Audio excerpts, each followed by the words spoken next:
All right, so to pour plates, we'll want to sterilize our surface first. So I'm just gonna pour a little bit on here and then wipe it with a paper towel to spread it across the surface. And you can definitely smell the bleach, even though it's only 10%.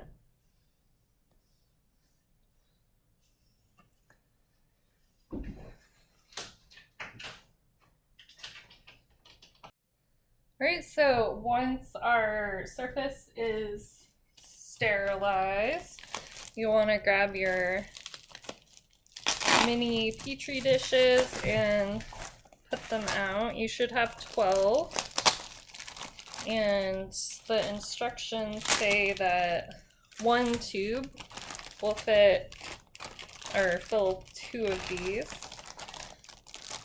So you want to do your best to avoid opening them.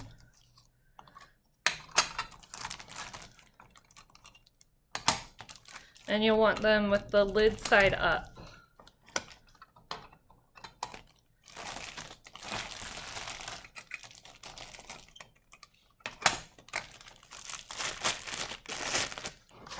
So the insides of these should be sterile until they're exposed to... Oh, it looks like I got one extra. Alright, so you'll want them all flat. And I'm doing all of them at the same time, but you could repeat this process and only do like what you need for your current lab. So if you only need like 2 plates, you could just heat up 1 tube and pour 2 plates, and then everything will be fresh. So I've melted my agar and it's staying warm inside my mug, and now we're ready to pour. So you'll want, I know you're probably gonna be nervous, and you'll want to be wearing gloves before you handle anything. So you'll want to put on your gloves, and you'll want to work with 1 tube at a time, obviously. So just get 2 plates ready.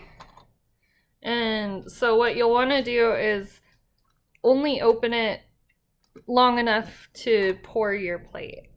And these are, I could probably handle them, but they're a little warm. So I'm gonna go grab my oven mitt.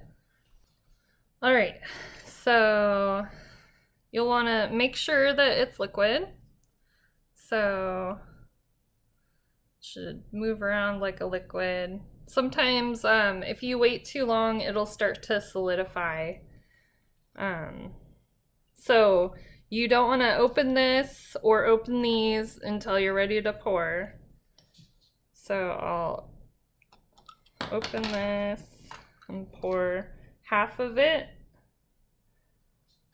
and then pour the other half in the next one.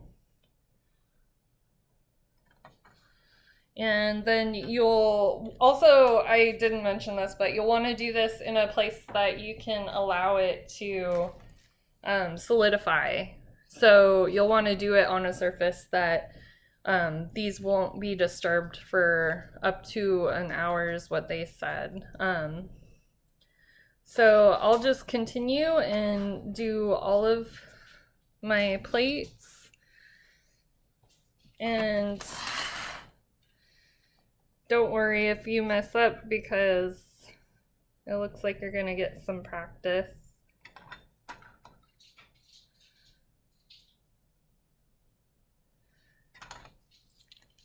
This is actually pretty streamlined.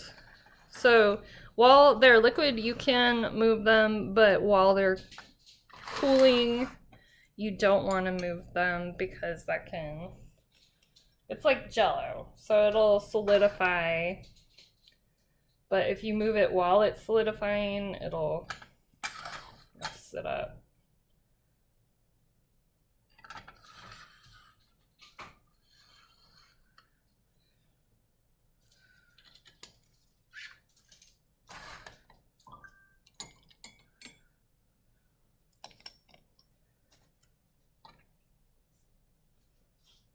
Oh, so this one had a solid bit in it, but it'll still work.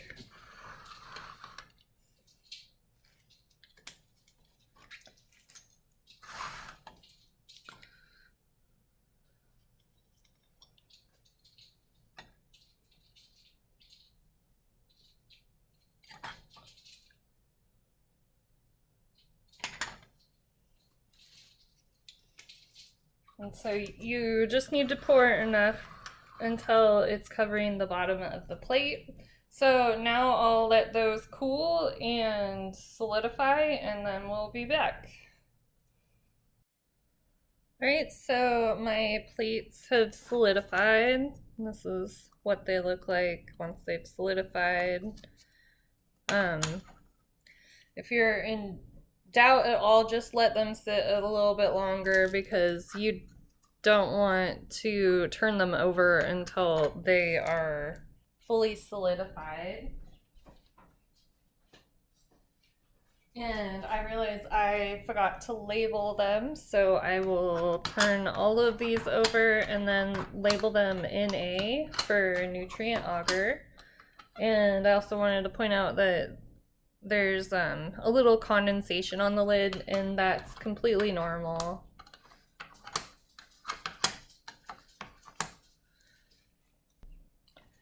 So I'll label them NA for nutrient agar.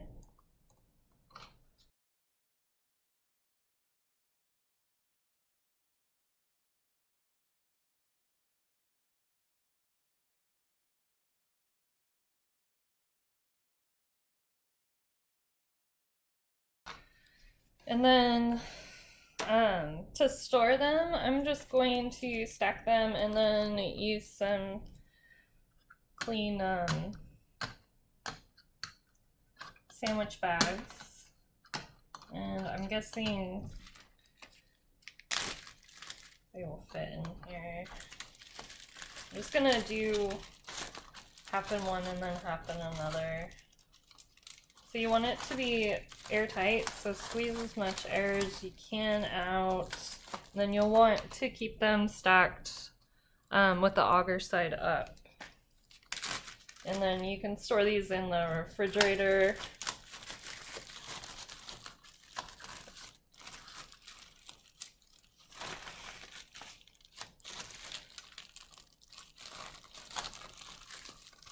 All right, so we got our nutrient agar plates, and now we can begin our experiments.